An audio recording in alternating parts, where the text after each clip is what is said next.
So Drake was ruled out for the game, Drake London that is, after he suffered what seems to be a hip pointer. So when you have a hip pointer, he landed on his hip region after scoring that touchdown, which is pretty sick.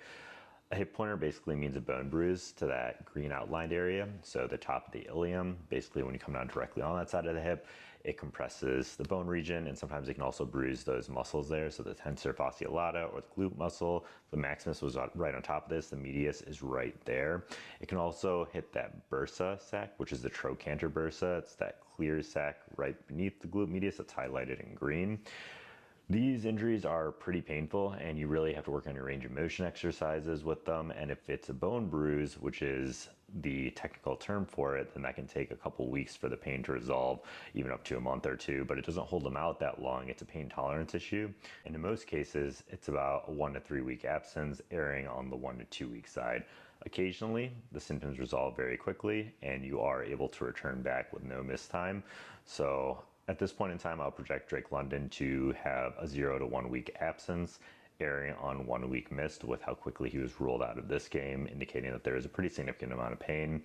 You can do a steroid injection if it's that greater trochanter bursa region that got bruised, but if it's the top of that ilium that's outlined in green, pretty much it's just oral medications like anti-inflammatories in terms of ibuprofen.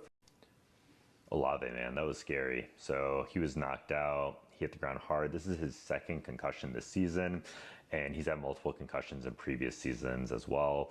I really think that he's almost certainly looking at an IR stint. They took him directly to the hospital. They had to clarify that he had feeling present in his limbs. You saw him exhibit that fencing response where his limbs were kind of twisting and extending outwards on game replay. Those are red flag symptoms in addition to his multiple concussions this season. In the high school atmosphere, if someone has a concussion more than once in the same season, they're out. Obviously, the NFL is way different. And with everything that's happened, I wouldn't say that we're not going to see him back this season, but I definitely think we shouldn't see him back this season. This is a pretty scary injury, unfortunately, and I really hope the best for him. But I would expect an IR at minimum for Chris Olave.